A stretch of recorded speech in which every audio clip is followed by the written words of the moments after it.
What's up, YouTube? This is JJ here with my very first jiu-jitsu vlog. So please hit that like button, give me a subscription. I'm headed to Cascal Jiu-Jitsu at the One Kick Nick's gym in Las Vegas. A little bit about myself. I'm 27 years old, been training jiu-jitsu since I was 16 years old. I'm a brown belt right now, 2 stripes, so should be a black belt probably, hopefully within a year to 2 years. But Cascal Jiu-Jitsu, if you guys don't know, we're one of the leading gyms, I would say, here in Las Vegas. We have about 7 gyms in town, I think. And then one of them I'm going to right now is actually an affiliate of the actual Cascal Jiu-Jitsu, which is in the east side of Las Vegas, taught by Walter Vital, aka Cascal himself. But the gym I'm headed to now is going to be with Mr. Armando. Me and him go way back. We've been training together since we were kids, basically. He's a black belt now, was a lot better than I am, put more focus to it. Now he has his own gym here where he teaches the jiu-jitsu inside of One Kick Nick's Muay Thai gym. So we're gonna head there, get some good rolls in, and yeah, then hopefully we'll have time to do a little interview at the end where we talk about why he got into jiu-jitsu in the first place, right? And what keeps him going. How does he deal with all the injuries over the years? Because you jiu-jitsu guys out there know it's not easy. It is not easy to constantly be getting hurt, especially as an average guy, when you still have to go to work. You still got to make money for your family, right? You don't live off of jiu-jitsu. For all the guys that are just training, right? Even don't compete, maybe here like once or twice a year. But nothing like on a world-class level. That's what this channel is going to be for. It's for you, the average guy that does the jits. I travel all over the country, and luckily for work, and luckily while I'm in my travels, I get to train a lot of different places. And so that's why I wanted to start this channel in the first place. It's just so I can share my experiences with everybody. I think it's fun, you know. I've been wanting to do it for a long time, but I don't know. Finally, it's just like, all right, I'm gonna do it. Yeah. So, see you guys soon. So, I haven't been training that much. Finally, I feel good enough to get back in there and, like, man, just roll. Those of you doing jiu-jitsu for a long period of time, you know, like, when you can't train for any extended period of time, it's rough, man. Get all aggro, you know. My wife lately has just been like, go train. Thankfully, shoulder's feeling good, and I'm ready to go. Catch these go-karts right here outside the sports center as well.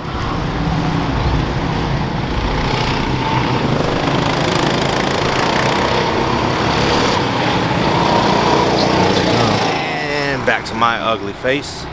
Here we go. Yes, let's go. Ready to roll. I'm late. Shh. I just come for the rolls.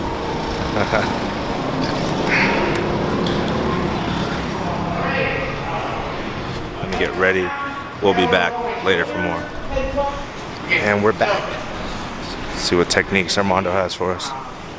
So, finger grips, second grip, like tricep, okay? If you want, you can squeeze it, complement them. Nice, man. Tricep. And then while you complement again, he'll be distracted. All right, we're back. End of class. How's it going? So, here with Armando Fliessbach right now. Good class, dude. Thanks.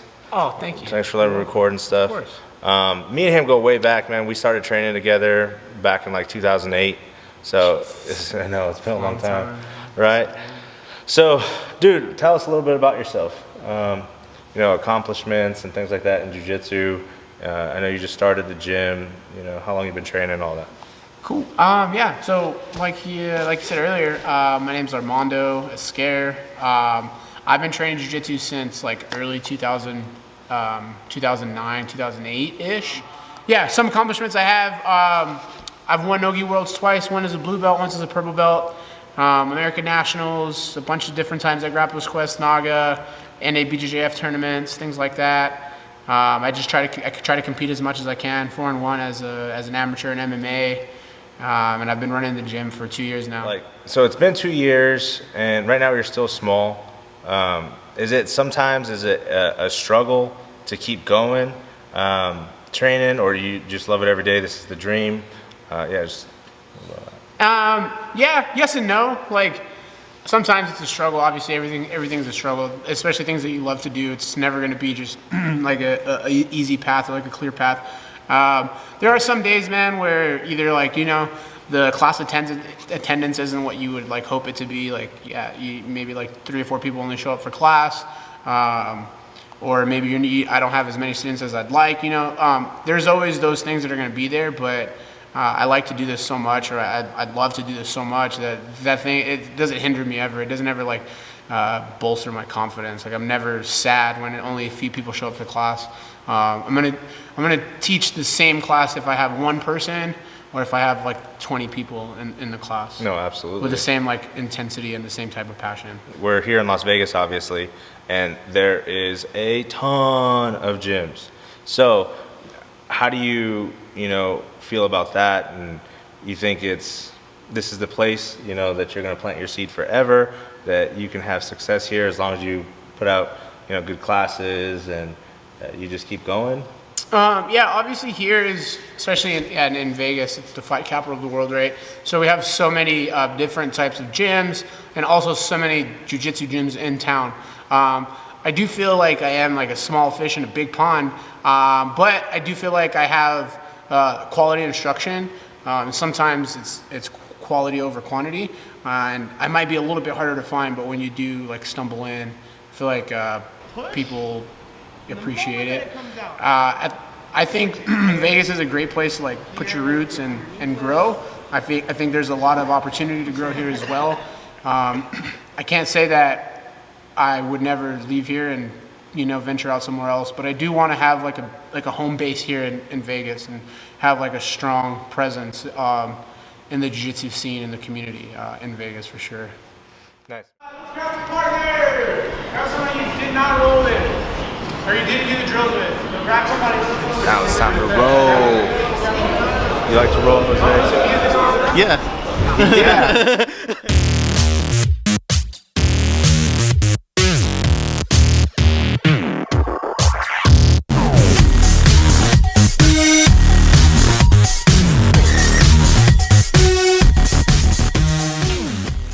One thing that people want to know too, right? I'm sure, because I do.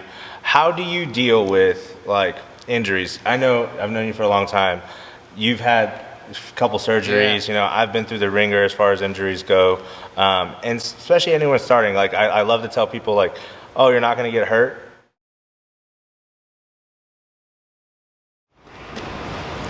I'm about to roll with Professor. Let's go.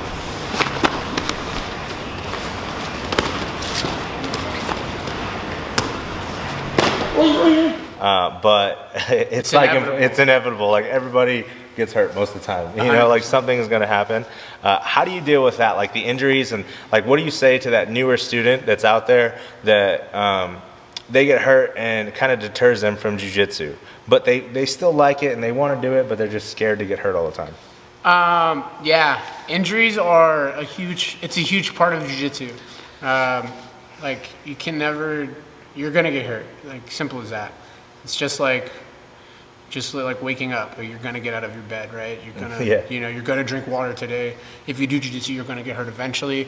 It might be minor, it might be major, but I think a few things that we can do to prevent injury. I think that's the biggest thing is injury prevention, right? So what can we do to prevent injury? Is that what we were just kind of doing right now? Yeah, 100%. That's injury prevention. Prehab, rehab, even if something does hurt, but that's definitely like the beginning steps is taking care of your body in a way that you don't think maybe kind of like unorthodox or looking into different things and different methods. The TBI, what we did with Orion, is definitely one of the things that I utilize a lot. All right, Orion, what exactly are you guys doing here? So we're doing resistance stretching. We're running a muscle, in this case the hip flexors, through his full range of motion.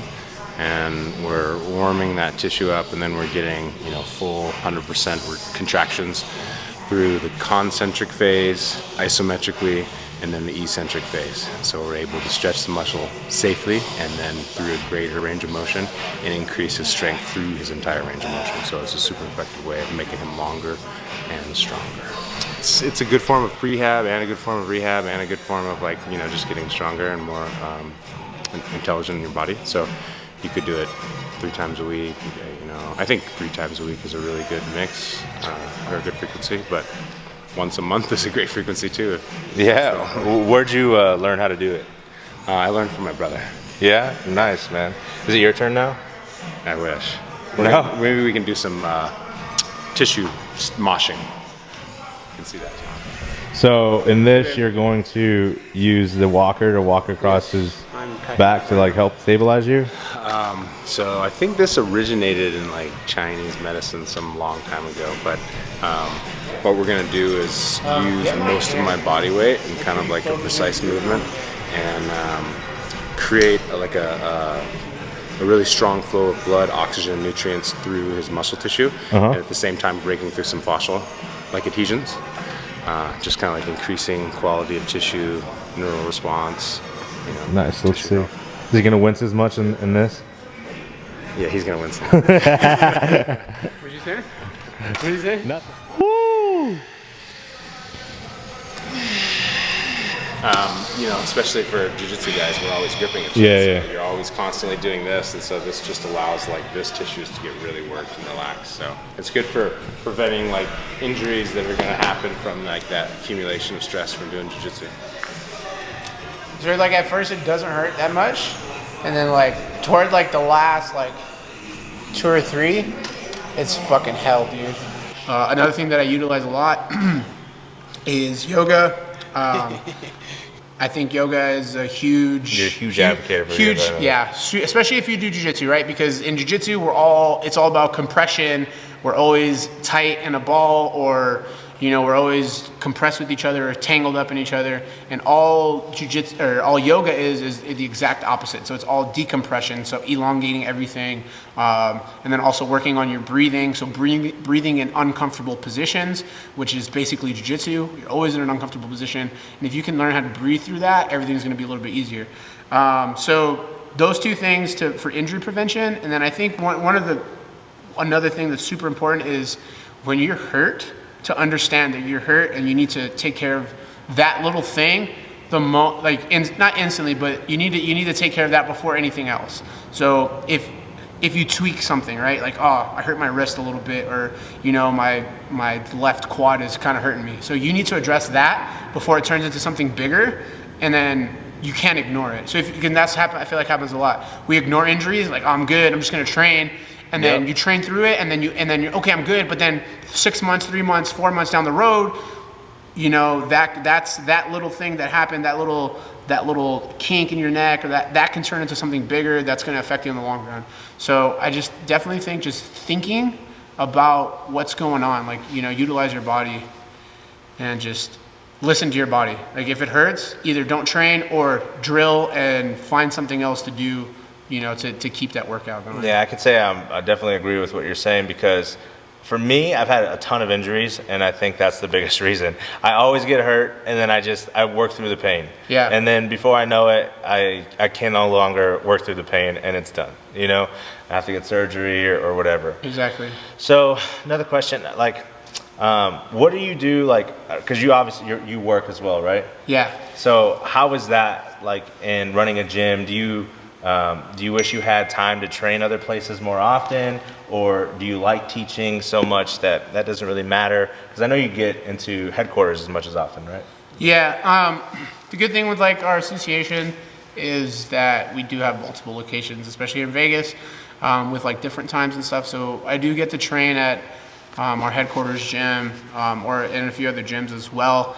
Obviously, I would love to just put my whole self into jiu-jitsu, and into the gym, and into just developing myself as a practitioner.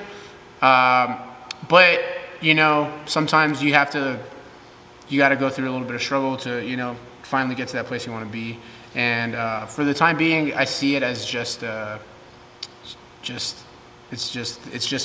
my situation at the moment. It's not something I'm going to be doing forever, and it's not something that's going to hold me back from like keep teaching and stuff like that. But there's you always can find time to train at a different gym, or to do a different type of training, like cross training, any kind of workout, exercise. There's always time. You just have to, your time management has to be on point. If Cool. there's never an excuse. So yeah, man. I agree. You just got to get in there, right? Exactly. You have to, but even though you teach here, you still have to get into a different gym and train with other people to get better, right? Oh, 100%. Right? That's the only way. You have to change your environment. Train. You have to change your environment. Training at your home gym every day is cool, but changing your environment, changing your training partners is, I think, vital for growth. To grow your game. Yeah. So 2020, speaking of that, 2020 is right around the corner, which is crazy. What are your jiu-jitsu goals, life goals, anything like that for 2020? What's coming up? 2020, I definitely want to compete as much jiu-jitsu as I can this year. Compete in the federation as much as I can. I want to qualify for Worlds, qualify for Pan Ams. All the major tournaments I want to qualify for. And so that's like going to be my major goal, like jiu-jitsu goal for 2020 is compete as many federation tournaments and accumulate enough points to qualify for those big ones. And then gym goals, grow the school, get more students, become a better teacher, learn how to explain things better, learn how to make things, how to associate things, like, because sometimes people don't understand, like, okay, you need to move your body this way, but if we can associate it, or maybe make up a story or some way to kind of relate the movements to real life things, or things that you're accustomed to. So that's like my biggest goal, honestly, is just trying to get better as a translator of jiu-jitsu. That's the hardest thing, man. Yeah. Me, that's why I suck at teaching sometimes. It's like someone will ask me like, "Oh, how'd you do that?" I'm like, "I don't know, man. I just did it." Bro, you move your hips and you put your hands. You just do it. You just do it. That's my problem there. What advice, last question, what advice do you have for either a newer student or someone that's maybe hasn't walked into the gym yet and has really been thinking about it, but again, they're afraid, they don't want to get all sweaty with other people. They're like that, the stuff that people say, you're just rolling around with other guys, but they've just like looked at it and like, oh, that's cool, I want to try that. Why should they do that? And why should they step in the gym? Don't let your preconceived notions stop you from walking in and doing something. And I think that should be like with anything that you do or that you want to try to do, because then you're just stopping yourself. You're putting it into your own head that this sport or this thing that I want to do is too either intimidating or it's too macho. Like the guys are gonna not be nice to me. They're just gonna beat me up, and I don't want to get beat up. The first few months or the first year of jiu-jitsu, it's not going to be easy. It's going to be fun, and you might get beat up a little bit, but you're not going to get beat up like you're thinking you are. Like, and 9 times out of 10, all the people inside the class that you're going to go to is going to be like extremely welcoming and understanding that you're a new student and wanting to help you grow. So don't let those preconceived notions like stop you. It's all in your head. Yeah, I completely agree with that. But the thing is, a lot of people too, they say, like, they make excuses, right? Like, I got to lose weight first. I'll get in shape and then I'll go try. What do you say to those people? What I say to those people is I ask them a question. I say, did you wait to go to school? Did you get smart to go to school first? Oh, you know what I mean? Like, were you like, Armando, I want to go to school, but let me get smart and then I can go to school. That's perfect. You know what analogy. I mean? Like, perfect. you have to, like, that. There's no, like, this is where you're going to get in shape. If the conventional workout gym is not the place for you, if you're not getting in shape there, what makes, this is the place for you to get in shape. That's where you're going to get in shape, is here at the gym. Unless if that's not your thing, you know what I mean? If you don't like it, try something else. Well, perfect, man. I think that's like a great way to end it. I know we want to keep it short and sweet. It's late. We both got wives at home. They're probably mad that we're out. Super right? But peace out. See you guys next time. I'm sure we'll do this again in case we missed anything today. Let's do it. Thank you. Let's go. Peace. And thank you guys so much for watching. That was my very first vlog video. So glad we did it. I had a bunch of fun. I appreciate the love. Thank you guys for watching. If you will, please help me out by taking down, passing, and smashing and submitting that like button down below. Okay, give me a subscription, and don't forget to turn on that notification bell. That way, every time I come out with a new video, you get to, you know, see it as right away, right? Don't really know what I'm going to call this channel yet. I'm still brainstorming some ideas. I'm thinking I like One Love, One Mat.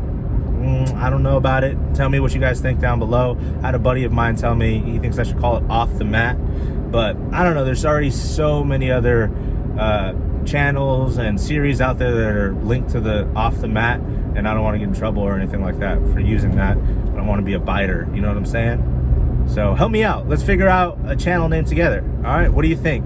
Let me know below. See you guys next time on my episode coming up with Walter Vital, my head coach.